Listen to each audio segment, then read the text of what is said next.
would enter the plea and that your 1-year jail term would be suspended. You would be placed on probation for 2 years, non-reporting, and that your tether would be removed on the date the plea is accepted, and you would be not required to register. As Mr. Mawad does the pre-sentence report. Well, I don't show any prior record. Is that correct? Correct. There are 2 misdemeanors, so the guidelines would not apply, Judge. Yeah. Okay. All right. Mr. Sneed, is there anything you want to say on behalf of the people, or do we have anybody who wishes to speak today? The court will acknowledge that I received a letter from Cameron Williams, or a victim impact statement from Cameron Williams, and does she wish to speak today? Yes, she does. All right. So Ms. Williams, you can bring someone up with you if you want someone to stand next to you. Okay.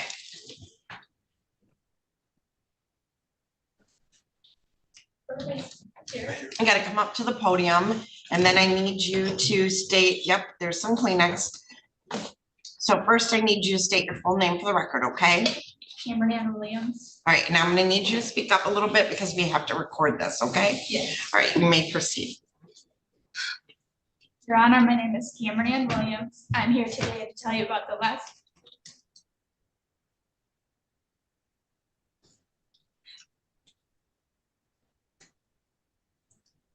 lasting effects.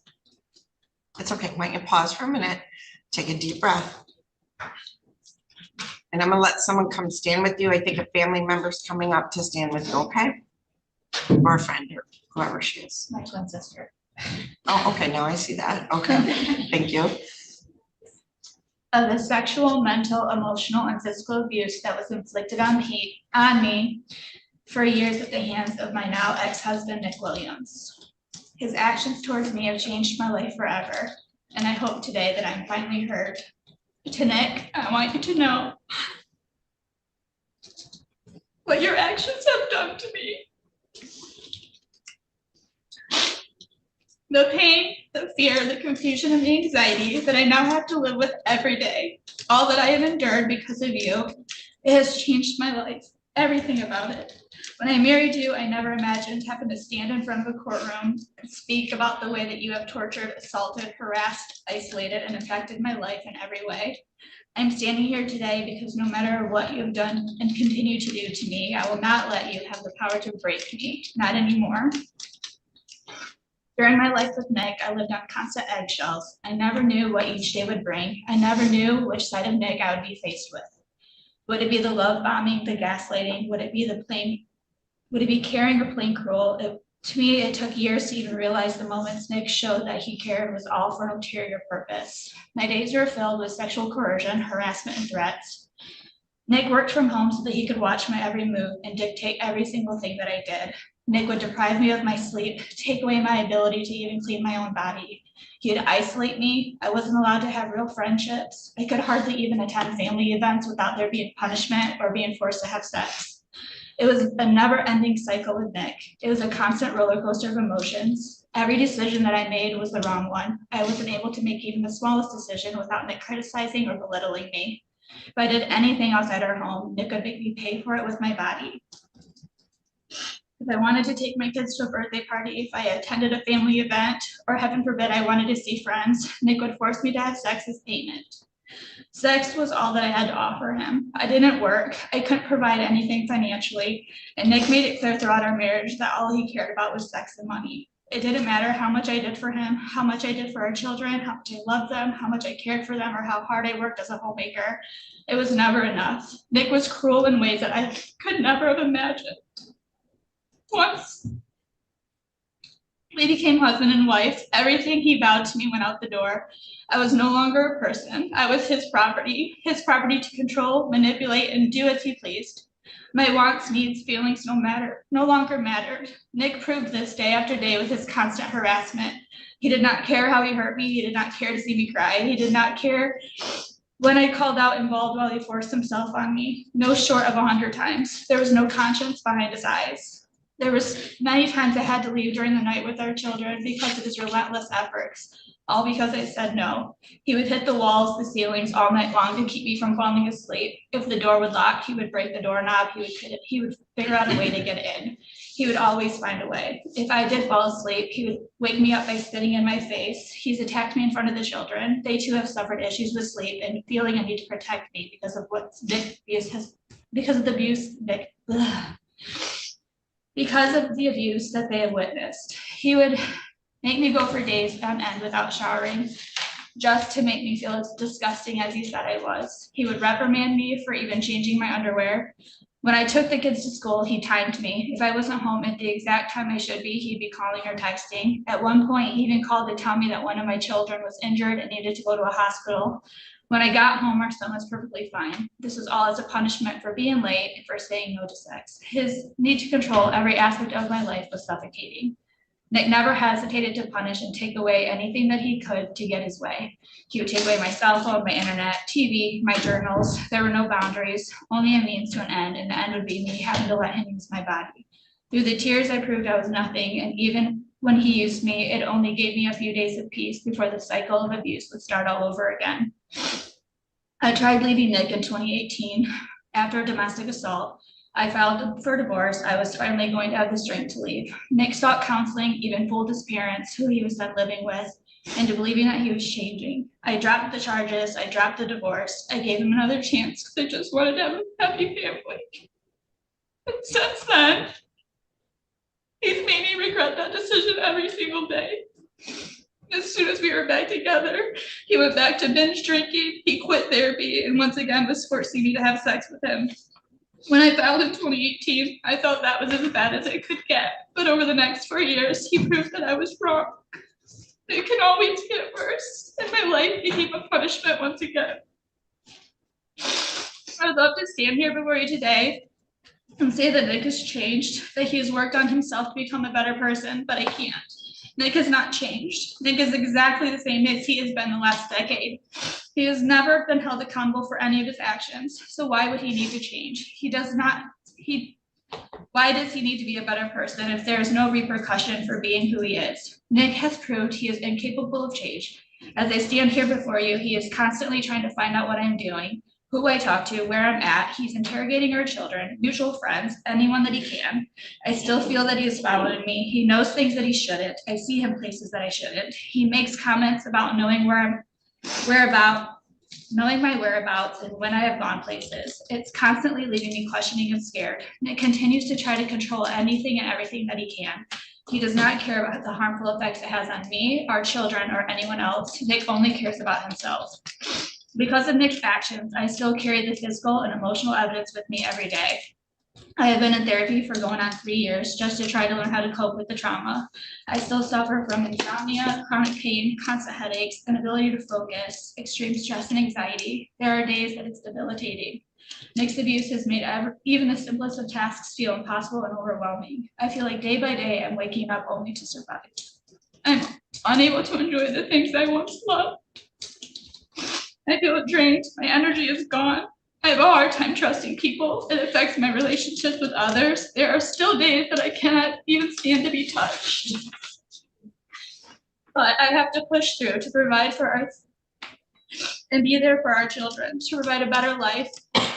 I am currently the sole provider for our children. After being a stay-at-home mom for 10 years, I had no other choice but to get a full-time job while Nick was allowed to drain our finances, stop paying health insurance and all the bills. I've had to pick up the slack even when there are court orders to protect us from happening. I'm trying to provide the life that was promised to our children, but when they came into this world, no matter how hard it is, and all while I'm constantly looking over my shoulder. I'm still fearful of what each day may bring.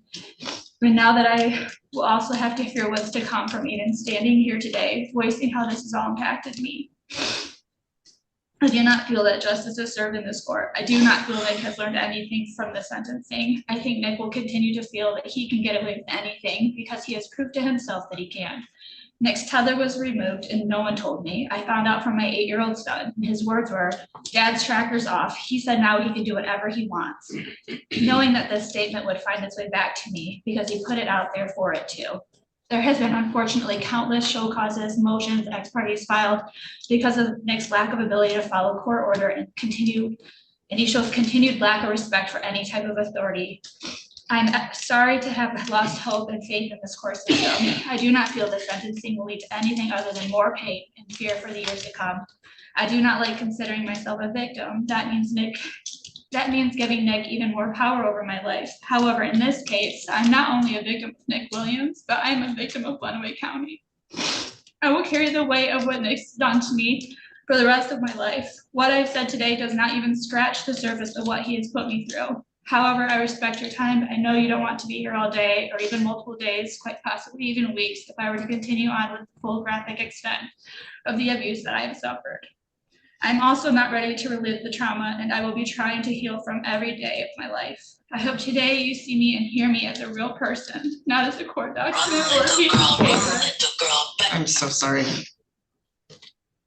I'm simply asking for justice and for Nick to be held accountable for the torture and anguish that he's put me through. I pray that someday I will be able to heal and find peace. Nick has already taken so much from me, and I just want to rebuild what's left from the scraps he left. But I cannot do that if I have to continue living on edge and fear every day of my life. Thank you. Welcome. Anything you'd like to say, Mr. Sneed? I have nothing additional. Thank you. All right. Mr. Mawad, is there anything you want to say on behalf of your client? Yeah, first I want to tell Cameron, thank you for giving her our feelings. I think that's good when a victim is able to give out and talk about certain things. This is what I know, Judge. When I've been involved in this case for a long time. I've read a lot of the stuff that's occurred in the domestic, the divorce. Every time I've read something in the domestic case, it's been nothing but complimentary of Nick. He finished his therapy. He's doing well. Cameron said in a deposition, he's a good father. I read the deposition in the domestic case. I don't know anything about past the criminal matter in their relationship. They're divorced. They should be divorced. They both have to work on the kids and to continue making sure that these kids are raised correctly. I know that Nick's a good dad. No one's ever said that. I just wished both of them a great future. I think Nick would like to talk. I've talked to him already about some of this stuff. He does have his ex-wife's feelings, but I hope that she does heal up and she moves on. But I hope that my complete wishes are for the new year that they both do very well in raising these beautiful kids of theirs, and I think they can do it. All right, Mr. Mawad, who did he complete counseling with? Judge, can I ask Mr. Nick, who did you do all the counseling with for the domestic case? Sorry, Judge. McCullough Vargas. McCullough Vargas, you said? Yes. Did you do any counseling with Sally Welch? No, Brene Moore. Okay, thank you. All right. All right, Mr. Williams, is there anything you'd like to say on your own behalf? At this point, Your Honor, I'd like to stand with my lawyer's comments. I'd like to move forward from this divorce. I took a very significant loss in our finances to make sure that happened during mediation so that we could move forward with the divorce. I've had my kids 50-50 for several months. They're thriving. They're doing well. I look forward to co-parenting and doing things that are in the best interest of our children moving forward. That's all, Your Honor. Thank you.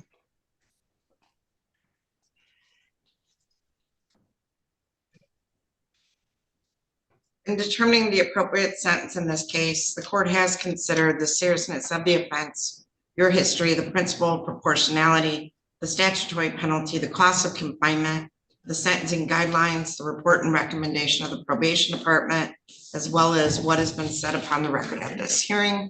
The criteria and reasons for the sentence are the nature and gravity of the offense, the discipline appropriate to its commission, deterrence against repetition by you and by others, the potential for reformation, vindication of the law, and the protection of society. So, Mr. Williams, there was a plea agreement that was struck between the prosecutor's office and your attorney that stated that as a sex offender registration and the other charges would be dismissed. that Killebrew plea was entered with this court. Mr. Williams, I have watched you through both your divorce case and also this criminal case. And the one thing that is constant is, well, one, that you follow Mr. Mulad's direction, but two, your lack of remorse, empathy, or even emotion about any of this, and your continued toying with her and trying to control her throughout the divorce case. So, and the divorce is final, right? The divorce is final, but yet you still are not in compliance with that. And that to me just signals a continued desire to control the situation. I don't foresee you guys ever being able to co-parent because, you know, I just don't see that as a possibility. But, you know, maybe with help, you will reach a better place in your life. So it's sentence of the court that you will be placed on probation for a period of 2 years.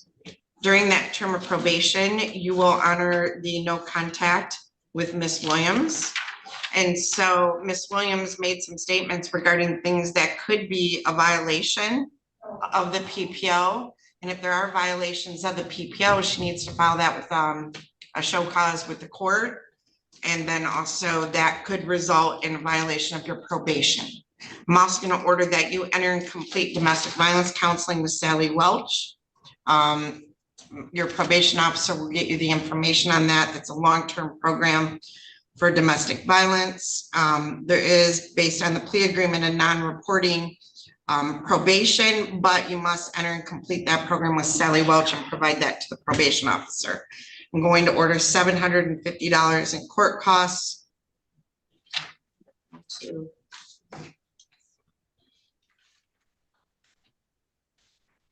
Misdemeanor fees. There is, because they're misdemeanors, it would be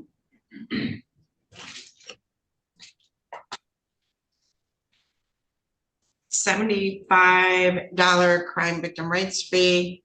There is $50 in state costs for each count. So that'd be $100 state costs. Is that right, Ms. Fay? Yes. Okay. And then on the aggravated assault, there is a $200 fine. And on the stalking charge,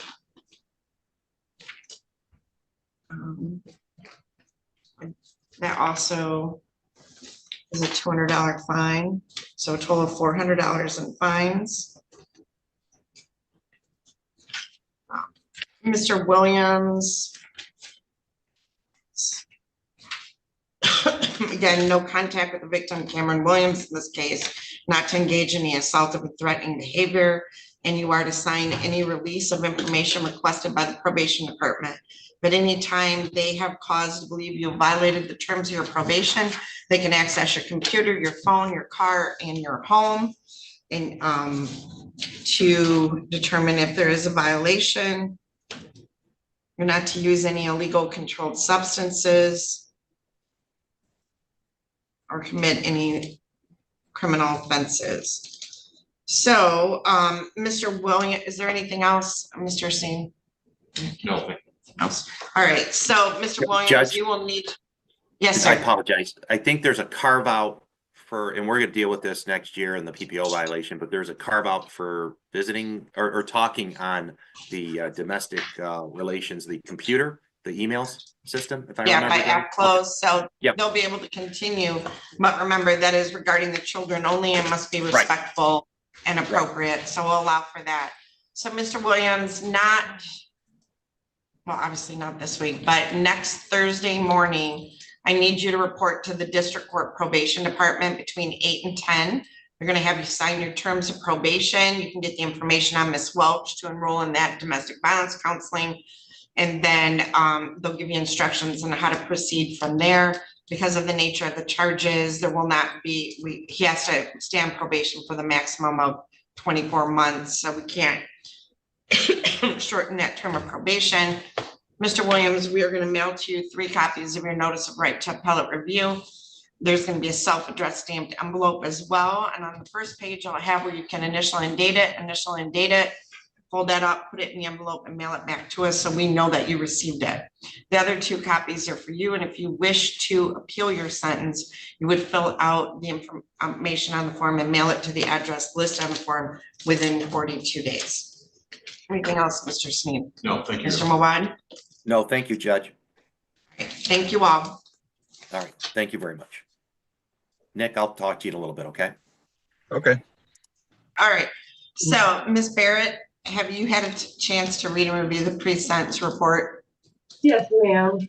Have you had an opportunity to discuss that with your attorney? Yes, ma'am. Are you satisfied with Mr. Glazier as your attorney and the advice that he has given you? Yes, ma'am. Probation Department has calculated the minimum sentencing guidelines to be 0 to 11 months. Do you agree with that computation of guidelines, Mr. Glazier? Yes, Your Honor. Mr. Glazier, did you wish to explain or challenge the accuracy or relevancy? I can't remember if I asked you that. No, I don't, Your Honor. All right, and Ms. Barrett has 4 prior misdemeanors and 2 prior felonies. Do you believe there's any constitutional defect in those prior convictions? No, All right, before the court passes a sentence, is there anything you'd like to say on behalf of Ms. Barrett? Your Honor, just, she is an addict. She acknowledges that.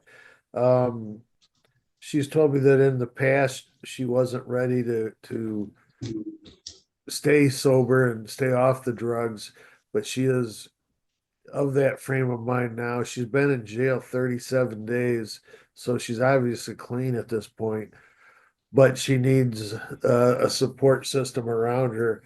I think that can be provided, Your Honor, without an inpatient program, but I guess that's up to the court. She does have 2 young children. I forget, she told me their ages 10 and 8 or something. She has joint custody with her father. She says they have a very good relationship in parenting those children. We'd ask the court to consider releasing her with testing until an appropriate program is found. Ms. I'm Barrett, is there any? Oh, I'm sorry. Mr. Yeah, I'm not so sure that this might not be a case that she could probably screen for drug court. That might be an option too. She was previously in the recovery court program, were you not, Ms. Barrett? Yes, I was, ma'am. But I can do testing, I know that. Okay, anything else, Mr. Glazier? No, Your Honor. All right, Ms. Barrett, is there anything you want to say on your own behalf? If I'm allowed to, yeah, I would just like to speak and say, as far as she said, I wasn't ready before, like I wasn't ready to stay clean, and I can admit that to myself and other people. But this time something's different in me. Like I want to change. I want to be different. I want to be better, especially for my kids so they don't miss out on me being in their life. That's all, man. All right. In determining the appropriate sentence in this case, the court has considered the seriousness of the offense, your history, the principle of proportionality, the statutory penalty, the cost of confinement, the sentencing guidelines, the report and recommendation of the probation department, as well as what has been set upon the record at this hearing. The criteria and reasons for the sentence are the nature and gravity of the offense, the discipline appropriate to its commission, deterrence against repetition by you and by others, the potential for reformation, vindication for the law, and the protection of society. Sentence of the court will be placed on probation for a period of 2 years with the Michigan Department of Corrections. During the term of probation, you will obey and comply with all the provisions in your articles of probation. You're not to violate any criminal laws of any unit of government. You can't leave the state of Michigan without the consent of the court. You're not to use or possess alcohol or any other intoxicants. You can't be in any restaurant that turns into a bar at 11 p.m. So where the primary purpose is serving alcohol, so you'd have to leave after the dinner. You must comply with all testing for alcohol and drugs. You're not to use any illegal controlled substances, and that does include marijuana, because, you know, obviously you have an addiction issue. You can use prescription drugs only as prescribed by your licensed physician. Any narcotics you're prescribed, unless it's an emergency situation, must be approved before you fill the prescription by the probation department. You must complete outpatient residential substance abuse treatment when referred. The substance abuse assessment report truthfully every month as required, whether weekly or bi-weekly.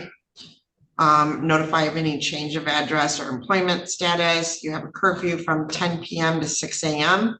unless if you have a work shift that extends into that time period, Ms. Teskey will give you approval for that. You must obey all court orders, not engage in any assaultive, abusive, threatening, or intimidating behavior, not use any object as a weapon. You are to report to your field agent the first business day following placement on probation or release from jail. Comply with any written or verbal orders, allow supervision in your home so they can enter your home for supervision purposes, submit to search of your person and property. That could be your phone, your computer, your car, if they have reasonable cause to believe you have items which violate the conditions of your probation. Report any police contact, change of employment, or change of residence within 24 hours. Maintain employment. There is a $130 crime victim right fee, $30 supervision fee per month, or $60 if they need a tether, $750 of court costs, $60, $60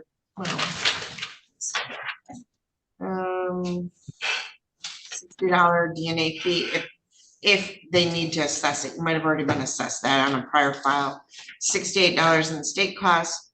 I'm going to order that you serve 6 months in Lenawee County Jail, but you can be released early to treatment. So as soon as we can find a bed for you, you'll be released to an inpatient treatment program. So ma'am, you can't be an addict and a good mom. And I think you want to be a good, I think you want to be a good mom. I know you love your kids, but until you get that under control, you can't be a good mom. So, you need to work hard on your addiction issues, fix that. And then slowly, once you do that, you will be able to resume being a good mom that you are inside. I know you're a good mom, but kids don't deserve to be exposed to that stuff. Now, you do have the right to appeal the sentence. We're going to provide to you 3 copies of your notice of right to appellate review. 1 copy, they're going to have you initial and date. That'll get returned to me to acknowledge you received the paperwork. The other copies are for you. If you wish to appeal your sentence, you would fill out information on the form and mail it to the address listed on the form within 42 days. All right? All right. Your Honor, you didn't put credit for time served. 35 days. No, we got more than that. I just need to know who my PO is. Sarah Teskey or Okay. Jen Walsh. Is it Yes, Jen it'd Walsh? be Agent Walsh. Okay. Yeah. Are you in jail on this right now? Yeah. Okay, so Mr. Moore, I don't have updated credit on this. Okay. Let me take a quick look here. You must have gone back to jail at some point. Do you know when did you go back to jail? October 24th. So she's got another 2 months. Give me a second.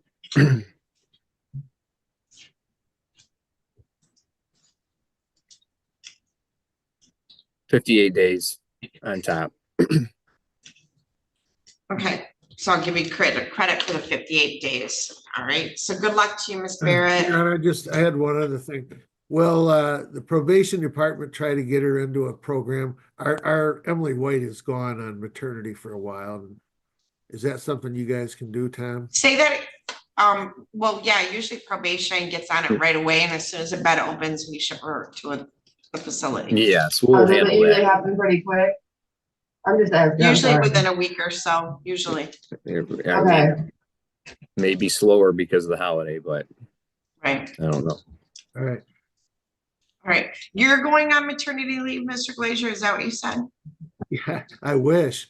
No, the girl Emily White that does the helps us get people in the program. Okay. We Okay. also, Miss Walsh will work on that now too, so. All right, All right. thank you both. Everybody have a good Christmas. Thank you. All right. Merry Yeah. Christmas. Your Honor, the one thing I was asking about those attorneys, that one Hold reminded me. on, Mr. Are you our chief prophet? Yes, I am, Your Honor. Good morning. Good morning. Yours, right? Yeah, I was gonna ask for a breakout. Yeah, so I'm gonna call it and then my bailiff will let you in back. So this is in the matter of the people of the state of Michigan versus Archie Profit. And this is, hold on, file number 24-21950FH. Matthew Murphy appearing on behalf of Mr. Profit, and I have Isaac Sneed appearing on behalf of the people. So Mr. Profit, my bailiff's gonna let Mr. Murphy into the back, and then we will open up a breakout room for you two to talk. Okay, we are back on the record in the matter of the people of the state of Michigan versus Archie Noah Profit. Mr. Murphy, you received a copy of the pre-sentence report? Yes, Your Honor. And Mr. Profit, did you get to review that pre-sentence report with your attorney? Yes, Your Honor. Are you satisfied with Mr. Murphy as your attorney and the advice that he's given you? Yes, Your Honor. All right, Mr. Murphy, do you wish to explain or challenge the accuracy or relevancy of any information in that pre-sentence report? No, Your Honor, not the accuracy or relevancy. Okay, the probation department has computed the minimum sentencing guidelines to be 5 to 23 months. Do you dispute the guidelines? I do not dispute the ultimate computation of those guidelines, Your Honor. Okay, and before the court passes sentence, is there anything you'd like to say on behalf of Mr. Profit? Yes, Your Honor. If the court recalls, when Mr. Profit entered this plea, we had expressed that, from the very beginning down in district court, when we waived the examination, there were discussions about his sentence and it being as well concurrent or whatever we can work out with the pending MDOC parole violation that he had going on. Now, in regards to this matter, when we entered the plea, we had discussed, again, I think we placed on the record that the agreement by the prosecution was that it would run concurrent with the MDOC violation. And obviously there's some issue, I believe was expressed by the probation department that may not be allowable. Because of such, we'd ask the court to consider, now I understand the recommendation is for 1 year in jail, and I understand that there's no credit because he's been on a parole hold, but he has been in custody for quite a while now, ultimately from these charges, waiting for, I understand the situation. I'd ask the court to consider though, taking into consideration the time that he has been in jail from the incident that's occurring, the fact that it was intention, it was our intention to have this run concurrent with the pending MDOC parole violation, whatever that ultimately would be. I'd ask the court to consider, I would say credit for time served, but there's no time served because of the situation. But I think that, honestly, Your Honor, look at this, it's a matter of sentencing him to jail is a matter of punishment. There's no rehabilitation that's going on there. There's no real purpose for it other than that, to punish Mr. Profit, to an extent, and allow him to go on to with his life, with the rest of his rehabilitation. So the length of time that he spends in jail, again, it's just about punishing him. And I think he's already been in time for long enough. He has a pending parole violation. I'd ask the court again to consider credit for time served, even though it's 1 day or 0, or 1 day, process him for 1 more day and let whatever. That's I just want to consider again, is Mr. Profit's understanding, and it was just my hope that it would be something that it wouldn't delay ultimately the MDOC violation, for a year or anything like that. And it was his understanding that everything would be concurrent, meaning that there wouldn't be sentences going after one another. So again, that's what I asked the court to consider. Credit for time served of 0 days or maybe just 1 day, processing that. He's on parole for the possession of cocaine out of Jackson County, right? Is that what you're on parole for, Mr. Yes, Your Honor. Yes, Your Honor. And that's 4-year max. So he's 3 years in on that. Right, okay. All right, anything you want to say on your own behalf, Mr. Profit? No, Your Honor, just that that we had the agreement of running it concurrent with what I'm currently doing on parole now. The last court session we had, Your Honor, Joanne Holly spoke up and said to you that you can't do that, Your Honor, and you had said, even if you got to get crafty with your sentencing, that's what was going to happen. Was the reason I took that plea, Your Honor. That's all. I'm just. If I may add some more, Your Honor, and speaking to Mr. Profit, again, I don't believe that there's a necessity for it, because the rehabilitation part's going to be achieved. the punishment is what this is talking about. And that's why, again, I'm focusing on, I don't think there's any necessity for further incarceration to punish him. I think he's in a mindset to be rehabilitated moving forward with that parole violation. Ms. Holly, the nature of this offense, they're probably just on the parole violation, gonna give him Yeah. credit for what he served, right? Yeah, they're probably gonna defer to court. I know his parole was extended. Right, but they can't extend it more than 4 years, so he's already Right. 3 years in. I guess the update now is May 29, 25. Okay. But yeah, they'll probably defer to whatever you guys do. I'm guessing it won't take more time. Anything else? Nothing further, Your Honor. Thank you. All right, in determining the appropriate sentence in this case, the court has considered the seriousness of the offense, your history, the principle of proportionality, the statutory penalty, the cost of confinement, the sentencing guidelines, report and recommendation of the probation department, as well as what has been said upon the record at this hearing. The criteria and reasons for the sentence are the nature and gravity of the offense, the discipline appropriate to its commission, deterrence against repetition by you and by others, the potential reformation, vindication for the law and protection of society. It's sentence in court, you'll serve 6 months in Lenawee County Jail. You'll get no credit. He'll probably be released from his parole violation, and any credit he served will be applied to that. So I've deducted that. Yes, Your Honor. So, Mr. Prophet, I'm not gonna place you on probation because you're already on parole. So you have to pay $130 crime victim rights fee and $68 in state costs. Now, you do have the right to appeal this sentence, Mr. Prophet. We're gonna send over to you 3 copies of your notice of right to appellate review. You're gonna initial and date 1 copy just for our records to acknowledge you received it, and the other copies are for you. Mr. Prophet, I hope that through your continued parole that you get into some substance abuse treatment, because this is kind of just a vicious cycle you're stuck in right now. All right? All right. Good luck to you, Mr. Prophet. Thank you, Mr. Prophet. You have a good day. So I will be serving 6 more months from today's date. Yeah. Not the year that was recommended, just 6 months, because you've been in 4 months, and then there's good time. So I took count of that. Also, I'll get credit for the time that I've served. You don't, but you do.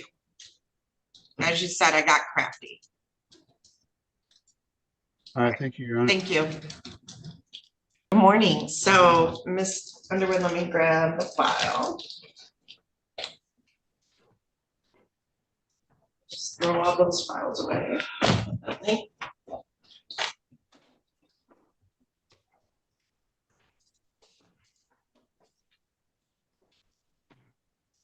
Okay.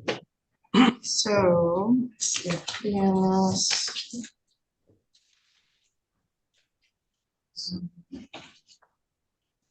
All right. So, Mr. Sullivan, why don't you go stand with your attorney? So this is in the matter of the people of the state of Michigan versus Deontay Martez Sullivan, file number 19-19746FH. So, Mr. Sullivan, good morning. I hope your drive was okay, because I know you drove a little bit to get here. Yeah. Yeah, okay. Thank you. Your Honor, you will appreciate that a mother's work is never done. We will thank Mr. Sullivan's mother for. Yeah. Well, Mom. well, you have a good mom.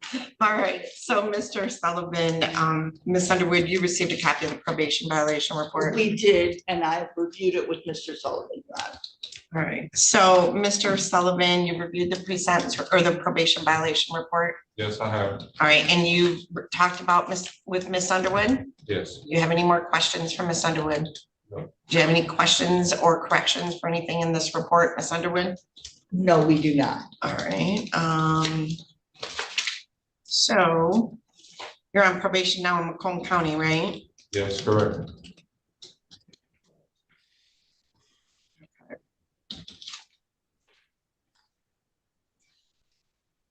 Ms. Underwood, is there anything you want to say on behalf of your client? Just briefly, Your Honor, my client is here today. He understands that he has to complete these items. He's going to be making a $400 payment today, Your Honor. For years, she lived in silence, controlled, isolated, and abused by the man she once trusted.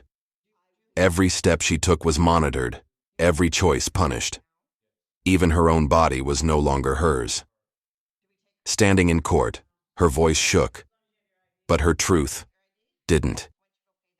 She revealed the fear, the trauma, and the pain that never left her. Then the judge spoke. His words cut through the silence. You have no remorse, and you're still trying to control her. In that moment, everything changed. This wasn't just a case, it was years of suffering finally being heard. Comment for the next part. As part of responding costs. And, Do you have that on you now? Excuse me? Do you have $400 on you now Yes. in cash? No, on my credit card. Do we take credit cards? They do now, Oh, we do? as long as you have your ID, yeah. You got your ID? Yes. Why don't you go pay that and come back? Okay. All right. So I'll go downstairs and pay it. No, you go down to the end of the hall and pay that. Okay. Do you want to show them? Is that all you had? Might help them with that.